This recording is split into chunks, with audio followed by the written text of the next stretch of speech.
আজকে রান্না করব চিকেন কারি, খুব সহজ পদ্ধতিতে। চলুন দেখে নেওয়া যাক।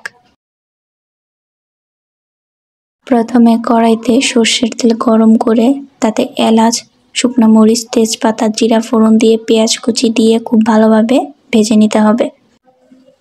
ভাজা হয়ে গেলে তাতে আগে থেকে পেস্ট করে রাখা টমেটো, কাঁচামরিচ, আদা, রসুন, পেঁয়াজ গুলো দিয়ে দিতে হবে। দিয়ে হালকা কষিয়ে নিতে হবে যেন এর কাঁচা গন্ধটা চলে যায়।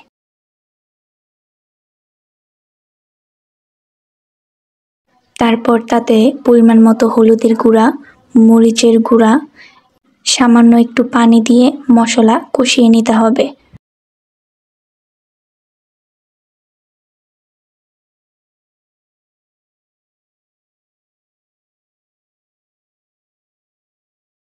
যখন মশলা কষিয়ে উপর থেকে তেল ছেড়ে দেবে, তখন আগে থেকে ধুয়ে রাখা মুরগির মাংস, আলু, গোটা কয়েক রসুন দিয়ে খুব ভালোভাবে মিশিয়ে নিতে হবে।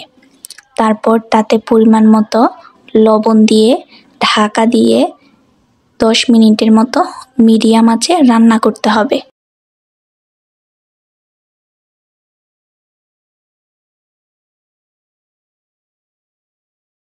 মাঝে মাঝে ঢাকা খুলে নাড়াচাড়া করে দেব যেন নিচে লেগে না যায়।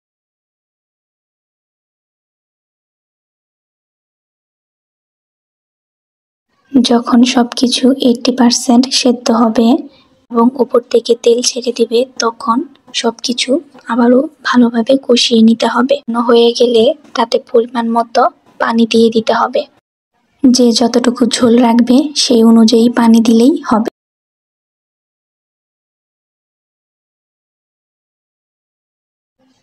যখন সবকিছু ভালোভাবে সেদ্ধ হয়ে যাবে এবং ঝোল ফুটে যাবে, তখন আগে থেকে ভেজে রাখা জিরার গুঁড়ো, গরম মশলা ও আস্ত কয়েকটা কাঁচামরিচ দিয়ে ওর থেকে বিলাতি ধনিয়া পাতা দিয়ে নামিয়ে নিলেই তৈরি হয়ে যাবে চিকেন কারি।